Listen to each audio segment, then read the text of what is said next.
Salut à tous! Alors je vous propose de vous retrouver dans cette vidéo autour de la notion de limite, mais plus particulièrement de la limite d'une fonction composée. On a vu un petit peu la notion de composition au travers de calcul de dérivée. Là, on va être autour du calcul de limite et surtout de la présentation de ces limites-là qui, bien structurées, sont pas si compliquées que ça. Donc, la limite d'une fonction composée se traite en plusieurs temps et on va regarder de suite au travers de ces deux exemples-là qui vous sont proposés dans cet exercice. Alors, commençons directement par le premier. Alors, hop. Nous avons dans un premier temps la limite de 2 sur x moins 1 lorsque x tend vers 1 plus. Nous devons dans un premier temps regarder dans la fonction racine comment se comporte 2 sur x moins 1. Donc, première étape, c'est ça.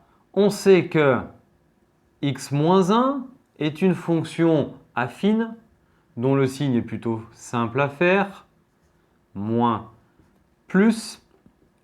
Ce petit tableau que je vous propose ici n'est pas spécialement à faire sur votre copie, mais je vous ai déjà montré dans une vidéo à quoi il servait et en fait il fait tout simplement apparaître que en 1 plus on est ici à droite, donc en fait là on voit le 0 plus et on a tout simplement notre quotient qui nous donne 2, un nombre positif, et la limite de x moins 1 lorsque x tend vers 1 plus qui est égal à 0 plus, et le quotient d'un nombre positif par 0 plus me donne plus l'infini. Donc, par quotient,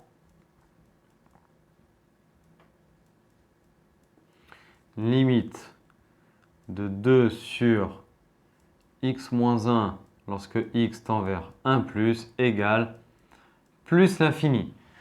Donc, ce qui est dans la racine tend vers plus l'infini. Maintenant, en fait, il faut regarder comment se comporte la racine ici. Donc, et limite de racine de x lorsque x tend vers plus l'infini. Et donc, quand on parle de plus l'infini, c'est le résultat qu'on a trouvé ici. Est égal à plus l'infini. Donc, par composition,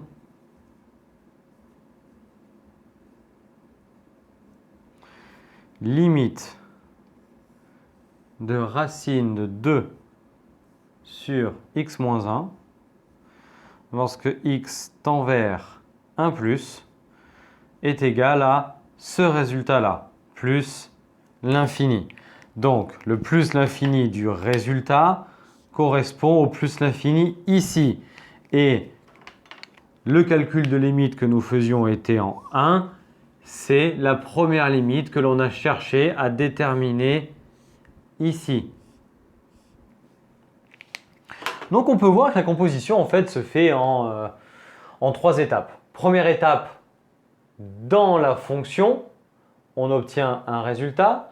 Puis la fonction qui, entre guillemets, accueille, on fait sa limite au résultat qu'on a trouvé ici. On trouve la limite là. Puis on conclut, troisième étape, la limite de la fonction complète au point de départ égale le point d'arrivée. Alors, regardons la deuxième. Tout d'abord, la limite de la fonction qui est dans l'exponentielle. Limite de moins x carré plus 1 lorsque x tend vers plus l'infini. Bon, il est clair que ça, c'est moins l'infini.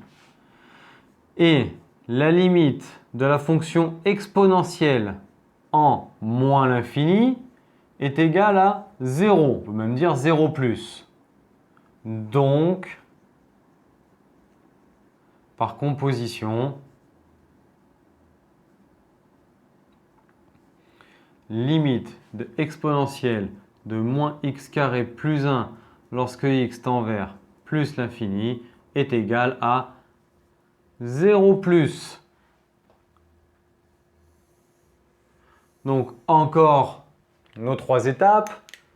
ce qui est dans l'exponentielle, puis l'exponentielle, et on conclut. Donc, voyez bien que pour faire la limite d'une fonction composée, il faut procéder méthodiquement en commençant par d'abord ce qui se tient dans la fonction qui vient accueillir celle-ci. On fait la limite à l'endroit où on cherche à l'étudier. La première, c'était en 1. La deuxième, c'était en plus l'infini. Une fois qu'on a cette limite, on regarde la limite de la fonction accueillante au résultat que l'on a trouvé là. Et troisième étape, on regarde globalement la limite de la fonction composée. Bon, j'espère que ces deux exemples vous ont permis d'y voir un petit peu plus clair sur cette notion de limite de fonction composée. Faites-en davantage et entraînez-vous vraiment là-dessus. Soyez vigilants sur les méthodes de présentation de vos enseignants et reproduisez-les. C'est ça qui est important, de reproduire ce que vos enseignants vous imposent en cours et vous apportent. Donc, on espère tous que cela vous aide pour arriver à mieux comprendre chacun des thèmes que vous abordez. Je vous invite à vous abonner à notre chaîne en activant la cloche. Également à liker, partager, commenter nos publications, nos vidéos.